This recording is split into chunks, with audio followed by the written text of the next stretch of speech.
The alien warship hovered in the upper layers of Earth's atmosphere like a predator circling prey. Its hull glowed faintly against the night, a shimmer of technology far beyond what any human telescope had captured.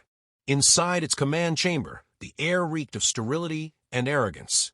Admiral Kathir lounged on his throne-like chair, fingers tracing the ridges of his armrest as his officers reported the successful breach of a human research facility. The prize, one man, was now in their custody. They had taken Dr. Elias Cade. Kathir's mandibles clicked in amusement as he replayed footage of the abduction. Humans in white lab coats had scattered like insects when the aliens descended. Cade had not fought, not even screamed. He had simply stared up at the armored soldiers as though he had expected them. That small defiance irritated Kathir, though he masked it behind a sneer. Another weakling scholar. If this is the best Earth produces, their extinction will be uneventful. His officers laughed on cue, but their mirth lacked conviction. On Earth, the abduction did not vanish into obscurity. Within minutes, governments convened emergency councils. The capture of Elias Cade was not a mere kidnapping. It was the theft of a man who had been studying patterns no one else dared acknowledge. Cade had built a reputation as a visionary physicist, publicly known for theories about faster-than-light travel, privately obsessed with whispers of alien surveillance. To the public, his loss was tragic. To the quiet circles of military intelligence, it was catastrophic. Commander Sarah Holt stood in the subterranean war room beneath Geneva, her jaw tight as she reviewed the transmission the aliens had left behind. A simple broadcast, played in hundreds of languages. We take what we need. You are irrelevant. She played it twice more, each repetition sinking like lead into the silence of the room. When she finally spoke, her voice was measured, though her knuckles whitened against the table. They believe they've humiliated us. They've underestimated what Elias Cade was working on. Across the table, Captain Marcus Vera leaned back in his chair, scarred hands folded over his chest. His humor, dry as dust, surfaced even here. Arrogance makes enemies sloppy. That's useful. The question is whether we're willing to prove them wrong in a way they'll never forget. His words earned a few sidelong glances, half approval, half unease. Sarah ignored the skepticism. Her attention flicked to Lena Cade, standing at the edge of the briefing table. Young, sharp-eyed, carrying the restless energy of someone balancing grief and fury, she looked every bit her father's daughter. She had been pulled in at her own insistence, cybernetic specialist, systems engineer, and the one person unwilling to wait while diplomats drafted apologies to a species that mocked their existence. They took him because he was close, Lena said, her voice low but steady. He wasn't paranoid. He knew they were watching us, measuring us. His research wasn't theoretical. He was mapping them. She raised her gaze to meet Holt's. If he's alive, it's not out of mercy. They want what he knows. And if they get it, Earth is finished. For a moment, no one spoke. Sarah studied her, weighing the resolve in those words. It wasn't just desperation, it was conviction. Then we don't let them have him, Sarah said. We're done waiting. The decision spread like a spark through the chamber. Project Retribution, a plan whispered about for years but never spoken aloud in public forums, was dragged into the light. Hidden wormhole insertion pods, stealth carriers cloaked in gravitational distortion, autonomous drone swarms, technologies dismissed as rumor by the world outside. They had all been built for this inevitability. Humanity had gambled on preparation, knowing that if aliens ever revealed themselves, the balance of power would never favor patience. Marcus cracked a wry smile as blueprints flickered across the holodeble. So we're finally admitting we've been planning for war. Good. I was worried we'd spend another decade debating ethics while the skies turn hostile. The meeting fractured into logistics and assignments, but Lena's presence kept the urgency raw. Every word was measured against the image of her father, trapped in an alien vessel where no human rescue mission had ever dared go. Sarah caught her eye once briefly. She recognized that look. Young and untested, yet carrying the same flame Sarah herself had once carried into her first command. Far above, on the alien ship, Cade sat in a sterile chamber that hummed with alien instruments. He felt the weight of eyes on him, curious, predatory, yet careless in their superiority. They questioned him in fragmented English, demanding explanations for the data they had seized from his research vaults.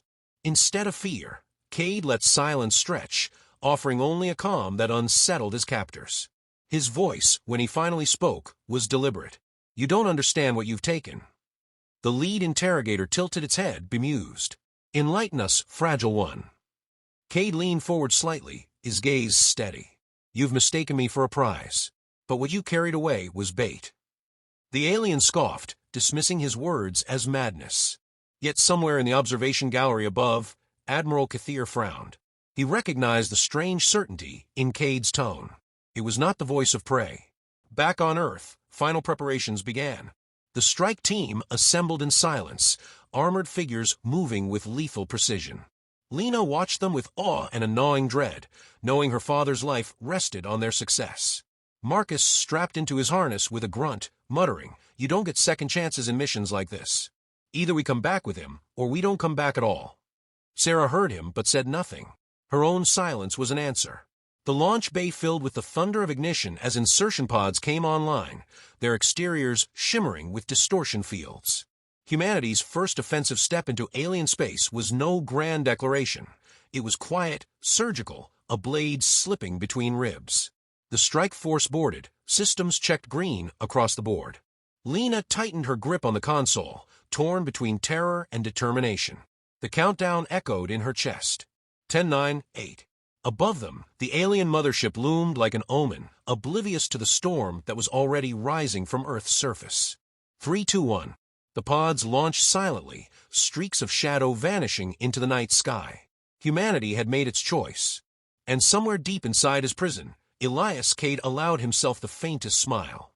The game had only just begun. The interrogation chamber smelled of ozone and disinfectant, its walls alive with faint pulses of alien circuitry. Elias Cade sat chained to a chair that seemed designed less for restraint and more for humiliation, a thin figure dwarfed by alien architecture.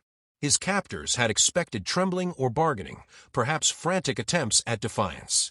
Instead, he sat upright, his expression one of weary calculation. Every question they asked was deflected with silence or a cryptic answer. When pressed about his research, he allowed the smallest hint of amusement to slip across his face, and that unsettled them more than resistance ever could. The interrogator clicked in its own language before leaning close, mandibles brushing the stale air. "You hid signals. Unusual frequencies. What were they for?" Its tone carried no curiosity, only the arrogance of a species that assumed dominance was permanent. Cade spoke slowly, as if weighing each word against time itself. "They weren't hidden from us. They were hidden from you." The alien tilted its head, confused, then slapped a clawed hand across the console to bring up fragmented files stolen from Cade's research vaults. Streams of human equations and models scrolled across the display. The interrogator tried to decipher them, but failed, snarling in frustration. Above, behind a layer of transparent alloy, Admiral Kathir watched with his arms folded. Something about the human's composure gnawed at him.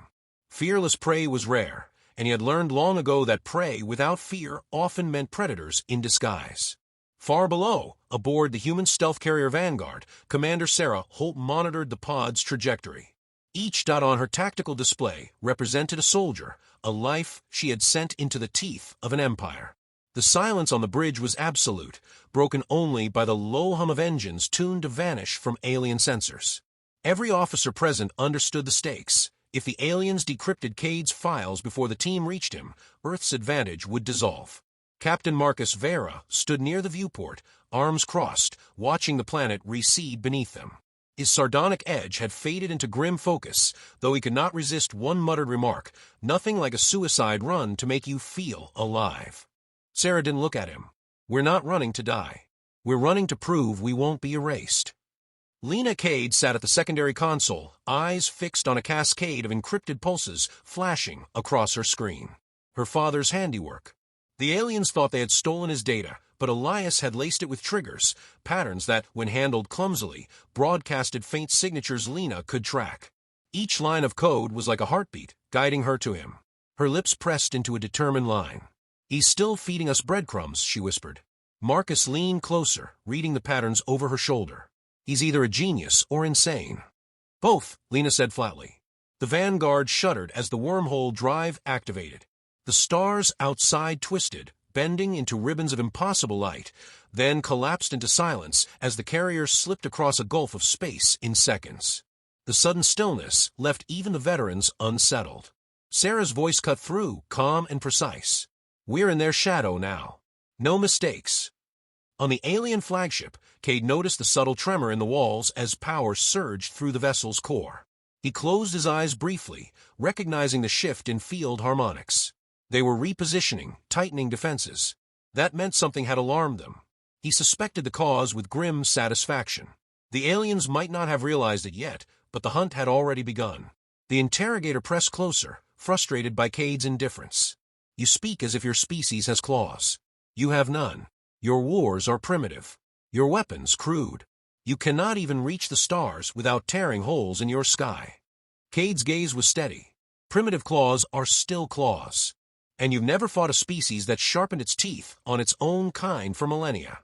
The alien recoiled slightly at the coldness in his tone. Admiral Kathir's mandibles flexed, his unease deepening. This was not bravado.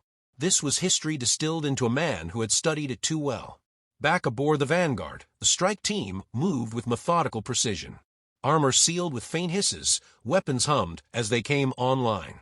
Marcus inspected each soldier like a ritual, his gruff nods silent affirmations of trust. When he reached Lena, she was still wired into the console, feeding data into the infiltration algorithms. "You're not a soldier," he said quietly. She didn't look up.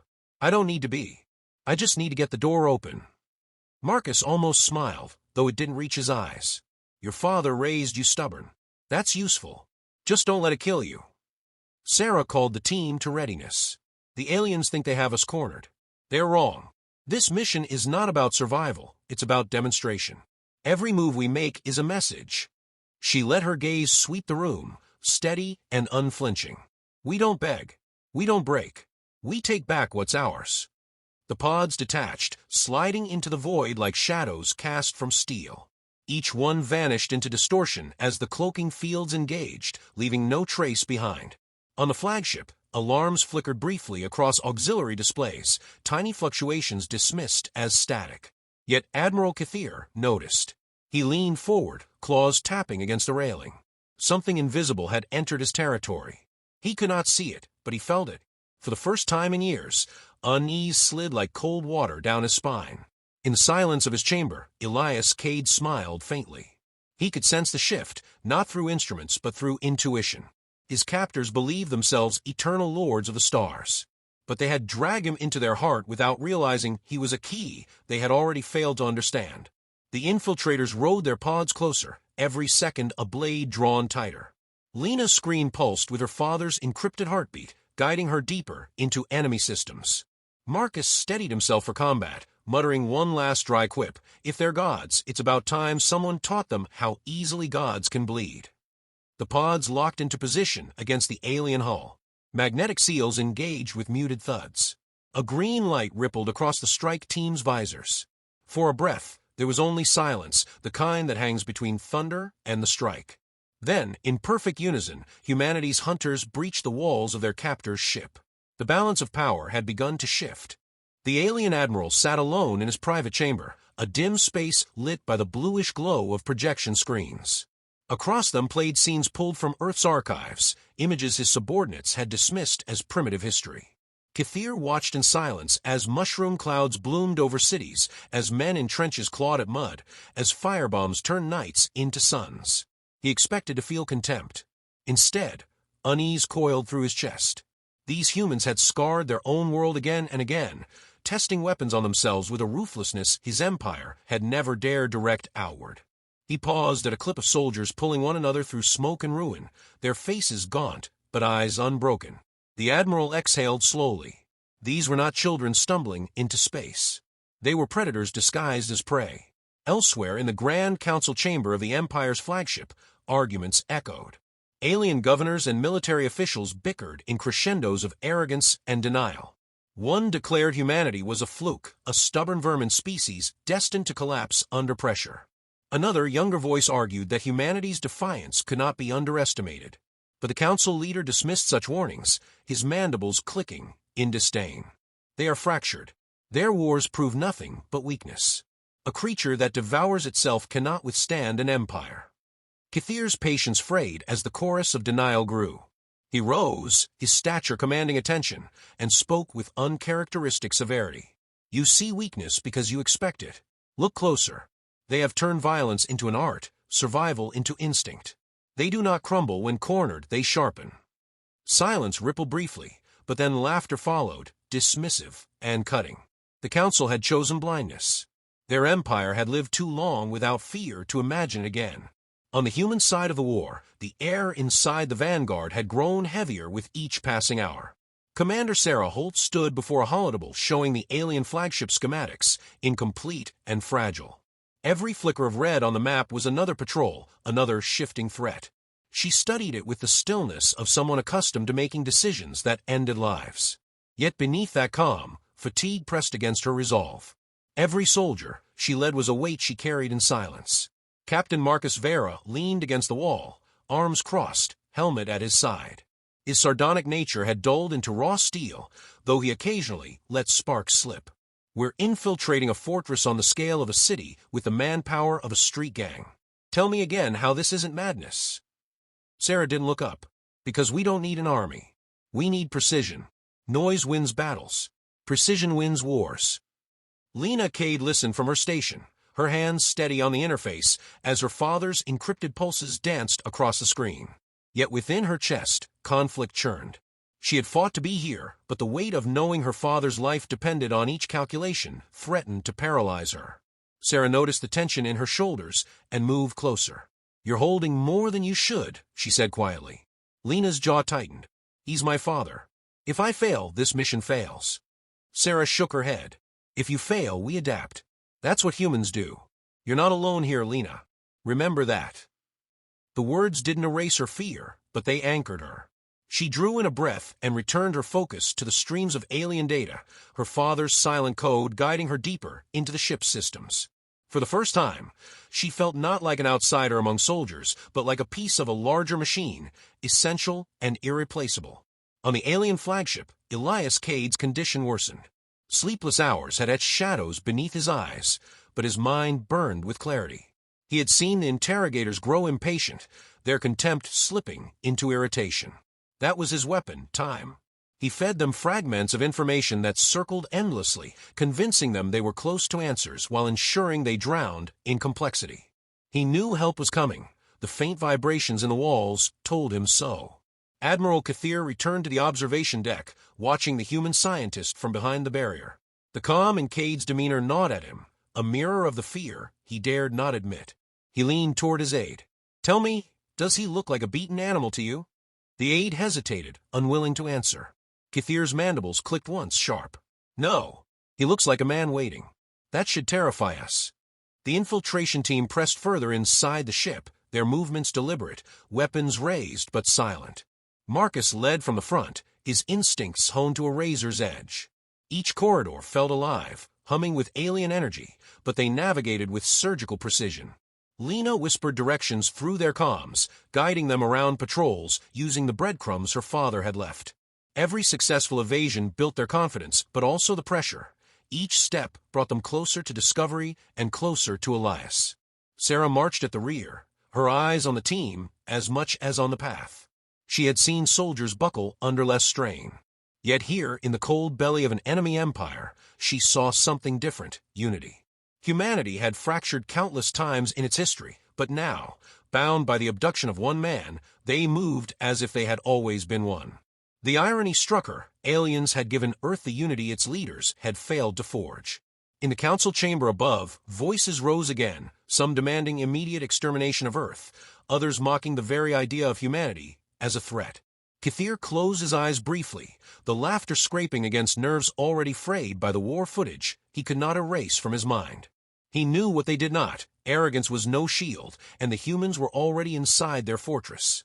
For Elias, the hours dragged into a blur, but the moment of change arrived with startling clarity. He felt the faintest vibration through the floor, a disruption no alien would notice, but one his trained senses recognized. He smiled for the first time since his capture, not for his sake, but for theirs.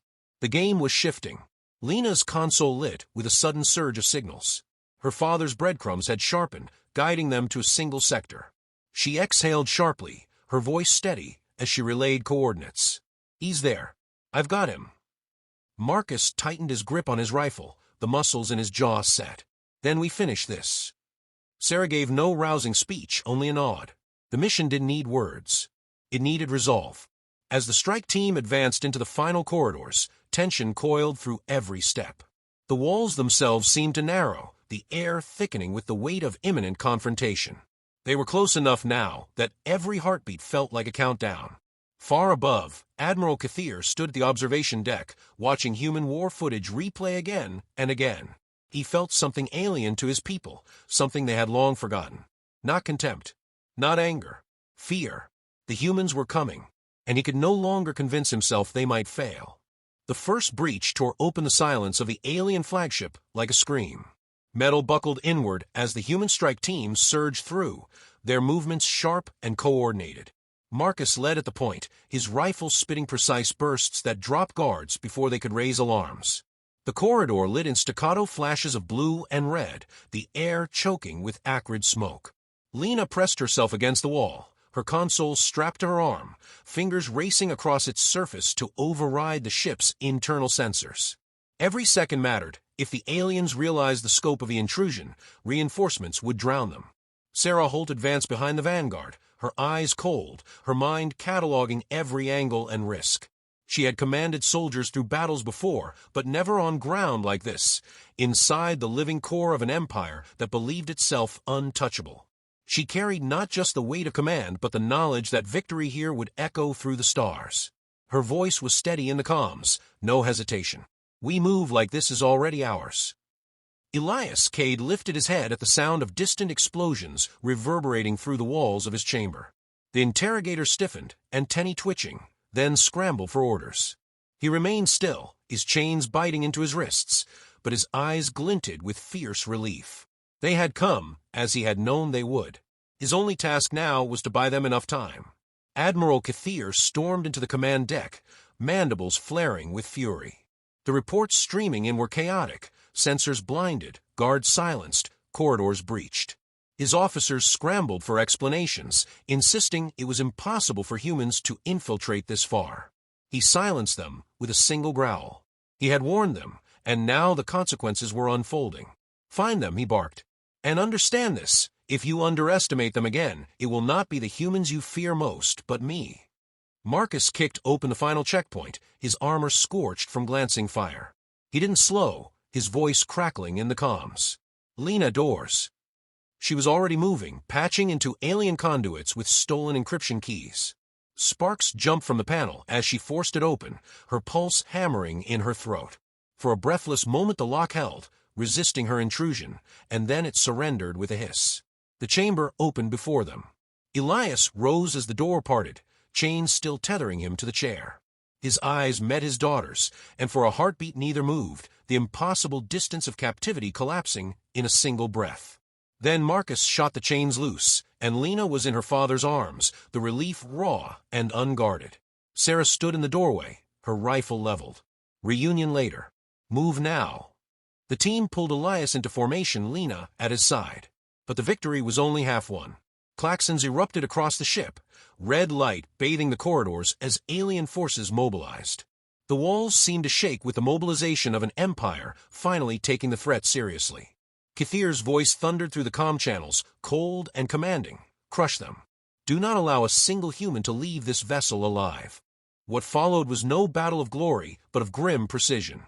The strike team fought in silence, conserving words for breath and focus. Marcus moved like a blade, cutting paths through clustered enemies. Sarah's commands were terse, her calm under fire a shield for her soldiers' resolve. Lena, untrained but unwilling to falter, kept her father upright while feeding sabotage codes into the ship's systems. With each intrusion, lights dimmed, barriers failed, doors opened at the wrong times. Elias guided her trembling hands with steady whispers, his brilliance now weaponized in the chaos. Kathir pursued them personally, his armored retinue tearing through the decks. He wanted to see these humans with his own eyes, to measure the enemy he had misjudged. When he finally caught sight of them, small figures pressing forward against impossible odds, something in him clenched. They should have broken already. Instead, they moved with the inevitability of storm and fire. At the docking bay, the pods awaited extraction, but the route was cut off by a wall of alien soldiers.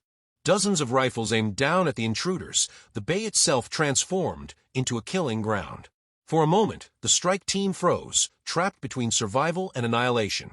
Marcus cursed under his breath, gripping his rifle tighter. Too many. Sarah stepped forward, her weapon lowered, her voice carrying with the weight of command. You think numbers save you? Look closer. You've already lost. She gestured subtly to the collapsing systems around them, flickering lights, sealed bulkheads, failing gravity stabilizers. Humanity hadn't come to fight toe-to-toe. They had come to dismantle the myth of alien superiority from within. Lena hit the final sequence on her console. The bay doors behind the alien soldiers hissed, then ripped open, venting atmosphere into the void. The sudden decompression hurled unprepared guards into space, their screams cut short by silence. The humans, magnetized to the deck by their suits, pressed forward with brutal efficiency. Kithir arrived just as the last of his soldiers were torn away. He locked eyes with Sarah across the bay, a silent recognition passing between them. Predator to predator. She saw the fear behind his defiance, the first crack in the Empire's armor. He saw in her the unyielding truth of humanity, fragile in body, indomitable in will. Marcus raised his rifle toward the Admiral, but Sarah lifted a hand, stopping him. Her voice was calm, almost quiet. Killing you changes nothing. Living with the knowledge that we spared you will change everything. Kithir's mandibles twitched in disbelief, but she had already turned away. The strike team pulled Elias into the pod, Lena clutching his hand as though afraid he might vanish again. Marcus sealed the hatch, his usual cynicism stripped bare to grim relief. Never thought I'd live to see gods bleed. The pods detached, streaking away from the flagship just as its systems collapsed under the sabotage. Explosions rippled across the vessel's spine, fire consuming the arrogance that had once radiated from every hull plate. From a vanguard, Sarah watched in silence as the Empire's pride cracked and folded inward. There was no cheer on the bridge, no triumph shouted into the void. Only the heavy, quiet knowledge that the galaxy had shifted. Elias sat between his daughter and Sarah, his voice hoarse but steady. They thought abducting. All it did was show them who we are. He looked out at the stars, a faint, grim smile touching his lips. We never wanted this war. But now they've woken something that doesn't sleep. The crew said nothing, the weight of his words filling the silence. The pods docked, the rescued, and the rescuers stepping onto human steel once more. Behind them, the alien flagship smoldered, its shadow no longer stretching over Earth. Kithir, alive but stripped of certainty, stared into the void from the wreckage. He understood the lesson his council had refused to learn. Fear was no longer theoretical. Humanity had arrived, not as victims, not as children, but as a force the galaxy would never again dismiss. And in the quiet aftermath, as the stars stretched endless and waiting, Sarah Holt allowed herself a single thought. This was not an ending. It was the first breath of something vast, something that would reshape everything beyond Earth. The war was not over. It had only just begun.